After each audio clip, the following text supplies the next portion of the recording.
Just a real quick recap where we've been and where we're coming from and what the idea is here. This introduction to morality, in my approach to this, is to almost help reorient us, okay? Which is why I start out with a little self-reflection, which is what the survey that we did was supposed to offer. Even if it's not scientific, and I understand that. It at least gives us a glimpse of where we're at. I don't think it's that far off. And then I started with the allegory of the cave, right? Because this gives us an understanding of how enlightened we are. Where's our education, the fruits of it. So on many ways, and it's not a one-time event. Sometimes we're going to be drug out of the cave in various ways and over various understandings and concepts and ideas. But the idea is that once we're out and we see things clearly and differently, we often want to share that. But the people that are still burdened with ignorance and dullness of mind and foolishness are not going to hear us. We're going to have that mumbled sound. And then yesterday I tried to at least touch base where some of the competing understandings of the origins of morality are. So just to rehash those, right? If we're going to say that morality exists and it comes from human nature, what we saw was that, well, first of all, human nature left to its own device is often egocentric and selfish. So therefore, morality has to regulate that. It can't come from that. If we were to say that it's from a conscience, well, my conscience is formed one way, your conscience is formed another. So each of us cannot have our own standard. That would be the equivalent of saying, well, to me an inch is this, and to you an inch is that. So if I were to say that's an inch high, we're not even going to know really what that means since we each have our own standards. Another way was utilitarianism, right? The greatest amount of happiness for the greatest number of people. Somebody always gets screwed in that, and it's always the poor and the powerless, okay? So that might work out and be a good morality for the vast majority, but not for everybody. So that wasn't really something that we can work at. Now let me see, I'm trying to remember what the other ones were. Oh, okay. Evolution. Evolution is based on change and adaptation. So if we're going to say that over time, morality has adapted and changed, again, we're lacking a standard. And I think the point is that's also very arrogant of us. We look back 1,000 years and think those people are rather primitive, perhaps not as nuanced in their understanding of the world as we are, and we might be right in some regards, but how are we going to know that 1,000 years from now they're not going to look back on the 21st century as the Middle Ages? I mean, it's hard to know, right? So evolution's not going to be a place where we can hang our hat on morality. Reason was the other one. Now, reason's necessary for us making judgments, but a lot of the moral stances that we make don't seem reasonable. It may not seem reasonable to lay your life down for another person. It may not seem reasonable to put a ring on your finger and say this is for life. There might be people who think differently. So reason is necessary to come to moral judgments. It alone is not going to be sufficient. All right. So those were just instances that I put out there. And the problem with all of them is there's nothing objective. All right. Well, then that leads us to something else. And before I move on to this, with tolerance and relativism, when I was your age, like everybody probably thinks, you think that things have been like they were for the longest time, right? People dated like they always did. People got married like they always did. People kind of thought like this, at least for the known portion of history. The reality of it is, if you get into college and you study like history, particularly political history, or philosophy if you study history, you're going to see that there are things that came before us that influence us in ways we don't know. I'll give you for instance. You could have the opinion, some people do, right, that there's like this world-type spirituality religion. In other words, everybody's kind of right in their own way, and we're tapping into some sort of energy or something that's out there, and we're recognizing that, and we're all searching for that. That really, and I can't make the specific case right now, but that really comes from the Romantic philosophies of Rousseau and the self-actualization of Freud. You're probably, what I mean by that is, you're not going to find people who held that position prior to that. That says something. Now, a person may hold that and have no idea that that influences them. But that's where these things came from. And we'll talk a little bit more about other stuff. all right? So I'm not going to try to make the case for that, but just for instance, all right? So the idea here is to help us reorient how we understand words and definitions and these terms. When you say those 5 things can't be the source of morality, they're all like good in their own right, like as a whole, but not individuals. Here's the problem with them. They're all subjective. You cannot get an objective morality from any of those things. Individually. Yeah, or even altogether, okay? Because they're going to contradict themselves to some point, and we've seen that, right? So what I'm trying to do then is I'm going to try to show where did we come to this point where we don't see anything objectively anymore. Yes? Would you know, like, the church's stance? Well, I guess, like, a more specific question is, what is the Catholic Church trying to do to instruct or convert other denominations to the Catholic faith? Because if, you know... Oh, okay. Well, you're talking about the Christian denominations. Well, because there is the one true faith, and yes. If you believe that, then you believe that the other denominations are... Okay. Well, I'll give it to you in a nutshell. Is that the church would not say they're the only true faith. That would be how they express it. They would say they're the one true faith, the fullness of the faith. And not just other Christian denominations, but other belief systems, they would find truth in that. And this is a real bad example, but I've heard a priest say it once, and it kind of works. If this is the box, and all truth properly belongs in this box, it's not all found in that box. So to the extent that somebody agrees with the fullness of truth is to the degree that that person holds the truth. So they would find truth in Lutheranism, right? They'd find truth in Hindi. They would find truth in Buddhism, you name it. But they'd say that truth is just a part of this. This is the fullness of truth. That would be how they'd say it. I don't know, does that answer your question at all? It does. Okay. All right, so let's state the obvious. We live in a pluralistic society where people of various beliefs and practices have to live together and get along, okay? That's the extent of it. Where people of various beliefs and practices, we have to live together and we have to get along. Okay, now this is a somewhat diverse school, but our culture really is more homogenous, right? But you're going to be in situations in the future, God, who knows where God will take you, that, you know, perhaps it's going to be even more pluralistic than we can imagine. I'm sorry to interrupt you. Yeah, that's all right. What did you mean by the fact that our culture is homogenous? I meant in this school. I mean, you know, let's face it, you know, we have maybe diversity in races and some beliefs, but the way the culture of this school is pretty homogenous. You're not going to find a lot of beliefs and practices that, you know, you might find other places. I don't mean our culture in the United States. But Do you repeat? yes, it's where people of various beliefs and practices have to live together and get along. Okay? So I'm just stating the obvious. Okay, now, modern tolerance. Now, the word tolerance, this is maybe not a verbatim Merriam-Webster definition, but it's pretty close to how people would understand tolerance in today, in this culture. It's the practice of recognizing and accepting other people's beliefs and practices. Okay? The practice of recognizing and accepting other people's beliefs and practices. Now, that sounds very nice, doesn't it? I mean, that person might even be easy to get along with. As an aside, remember we talked once about flattery?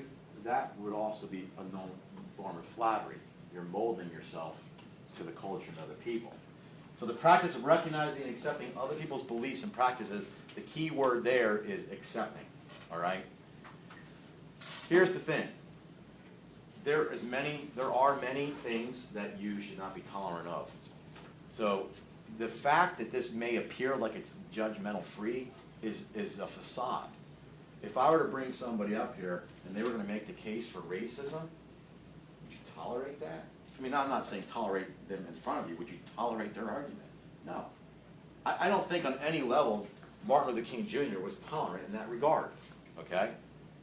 Now, I'm not trying to shock you nor send anybody to the internet to look it up, but if you ever heard of NAMBLA, the North American Man-Boy Love Association, should be and probably is disgusting to you to think that a man would want to have a love relationship with a boy. They make the, and by the way, it's not a hidden organization. They have websites, they have conferences, they meet all throughout the United States. They list rosters, okay? So, would you accept that? No, we're not going to be tolerant of that. I guess like my earlier question was kind of more along these lines. Okay. Like, how does the Catholic Church tolerate like the shattering of belief? Like The shattering of belief. I'm not sure I know what you mean. like because like in the world, like the majority of people aren't Catholic. How does it, like, what is it doing? Like, if it's doing something to correct this, what is it doing? Well, okay, I wouldn't say that they're trying to correct, they're trying to reveal. In other words, we believe in a revealed faith, all right? That doesn't mean it's unreasonable. Yesterday I made the point. Anything I say is unreasonable, that goes against contrary to reason, then either I'm in error or what I'm saying is an error. So nothing in the Catholic faith can be unreasonable. Now I know somebody might say the Trinity and such, we can deal with that in a different way. But let's see if I answer that by saying what we understand tolerance to be. If it doesn't answer it, then let me come back to it, Michael, okay? I mean, I'm not going to throw it off at all. Okay, so now this understanding of tolerance goes back to the 15th and 16th century, and I'll show you in the etymology of it. Tolerance is the patient forbearance in the presence of an evil one is willing or unable to overcome. Patient forbearance in the presence of an evil they are unwilling or unable to overcome. Martin Luther King Jr. was tolerant of racism. He didn't accept it. He considered it an evil. You notice that's the difference here. This word evil is a judgment on it. But since you're in a pluralistic society, you can't just wave a wand or force everybody to believe what you should believe. So you're going to be alongside these people living next to them. So when we say that we're tolerant of them, okay, for instance, I don't know if this helps at all. In the United States, right, right now, abortion is the law of the land. We'll qualify that later. So what is the church's tolerance of that? First of all, we condemn it as an evil, and we try our best to overcome it. Where we can't overcome it, we have to bear it. There's no other way about it. We probably would say that with other people too. Even if the church had made, if people in the church had made errors over the years of trying to forcibly convert somebody, that can't be that way. They have to be one in with love and faith and truth. And if they don't accept that, then at that point you're tolerating it. But you're considering whatever's lacking in that person, we would, I don't say the person's evil, whatever's lacking in that person is error, okay? So that's pretty much, like I'll say, like with Lutheranism, like a lot of like the theses that were nailed to the wall, right?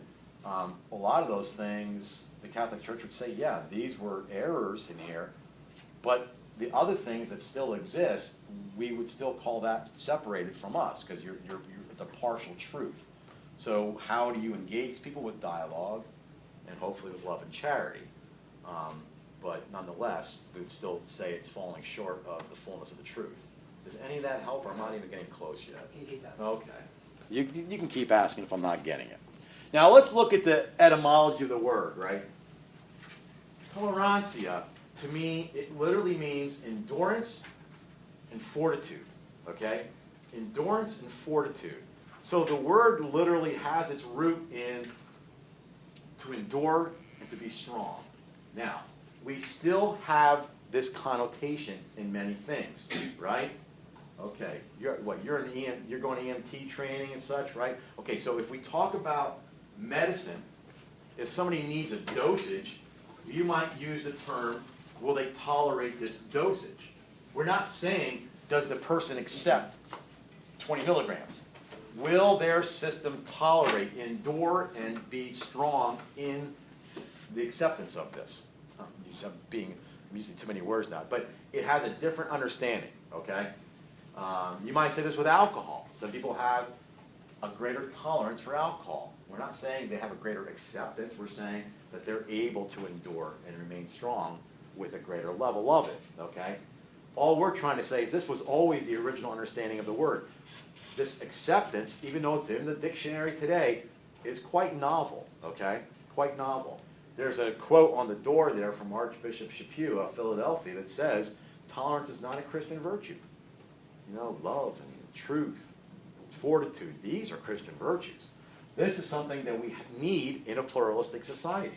We don't live, this isn't a paradise, all right? We don't all just think one way. So, genuine tolerance is rooted in three things. It's rooted in truth, it's rooted in love, and it's rooted in respect. You have to have those three things. Okay? Truth, love, and respect. But those three words mean something. Truth cannot be what your truth is and my truth. It has to be an objective truth. Love cannot just be a sentiment or a feeling. It has to be something specific for me to will the good for you. Now, how would somebody respect a racist? Right?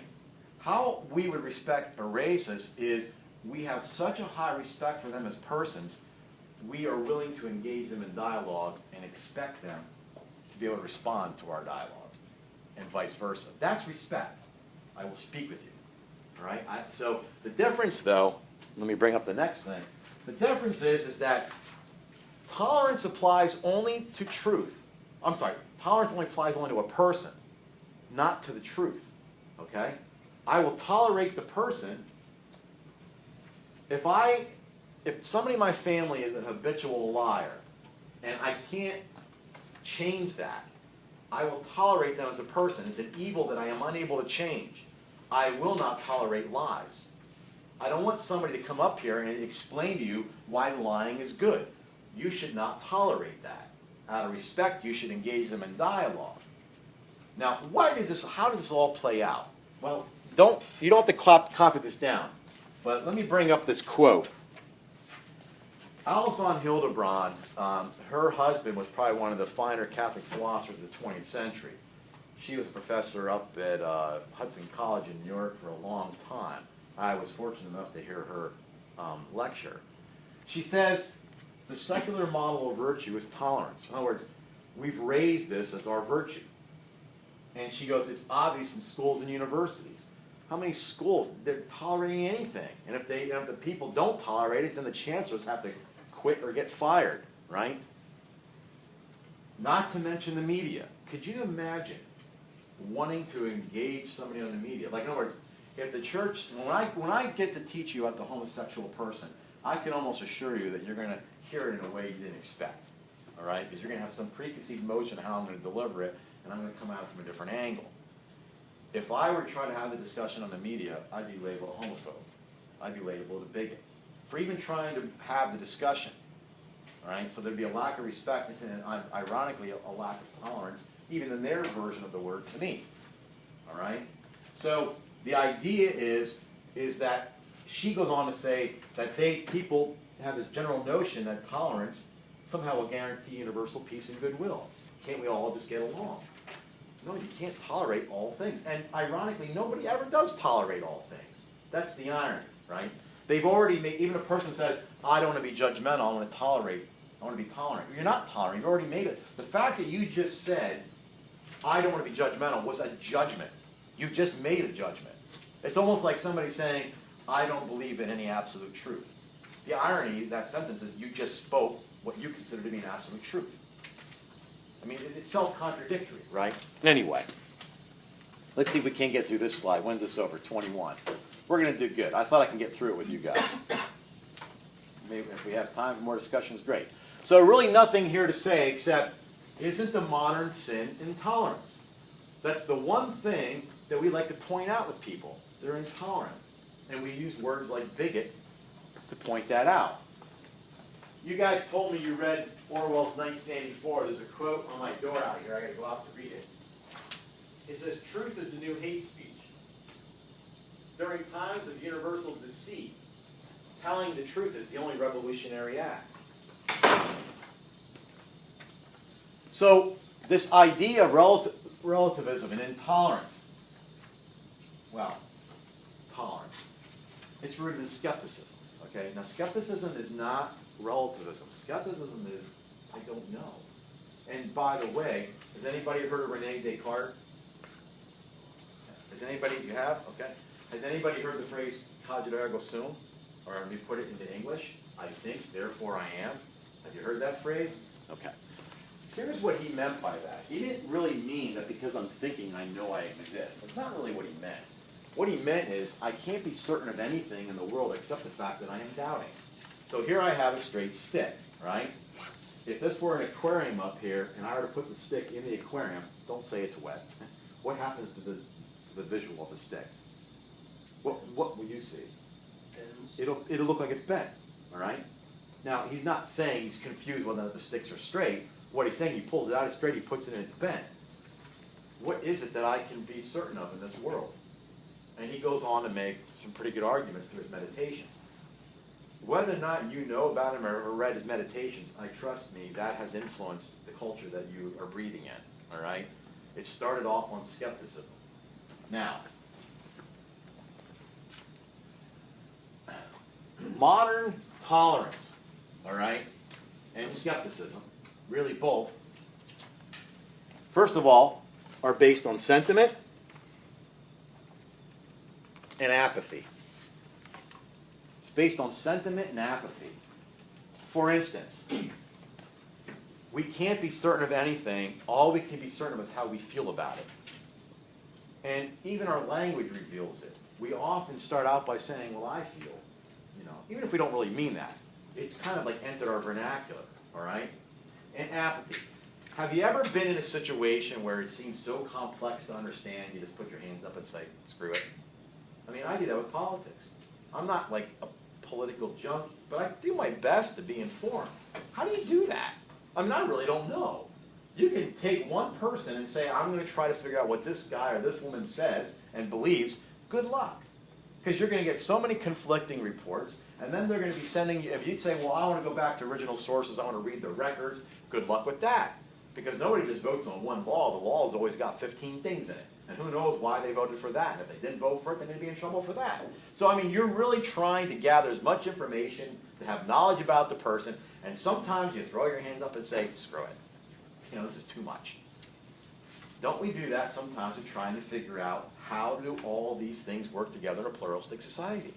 How do we really know what's true?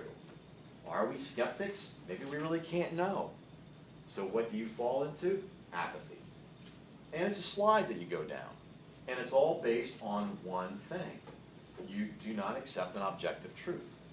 Even if you don't know what the objective truth is, to start out by saying, I believe there is an objective truth, you're on your way, all right? But once you say there is no objective truth, you're in a slide, all right? So nonetheless, moral relativism, then, is ultimately based on a human construct. In other words, humans have put it together. This is what we're saying. It's ultimately based on a human construct, and it's subject to individual choice. So a relativist says in morality, it's all based on something that we've put together, and ultimately it's really up to our choices. So what do you hear? You hear people say stuff, just, as long as it doesn't harm other people, what do I care? Somebody might say, what's it to me what they do in the privacy of their own home? You can't say that unless you're a relativist and you don't believe in objective truth. It matters to me what anybody does, no matter where they're at. What was the second part of that? Ultimately based on human construct and subject to individual choice. It's subject to individual choice. Is that what you wanted to know? So now you're starting to see why we get so irate sometimes when people go against the positions we hold.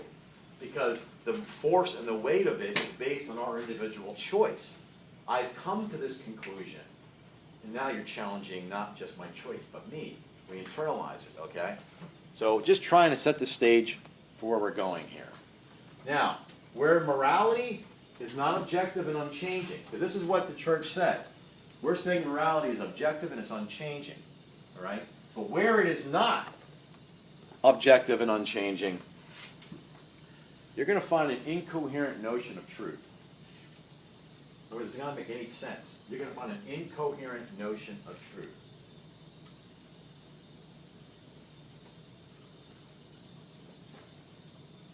People are going to eventually have to say, well, that's true for you. It's not true for me. Right? The minute you say that, you're already talking about, if I said, well, what is truth? It's going to be incoherent when you come up with.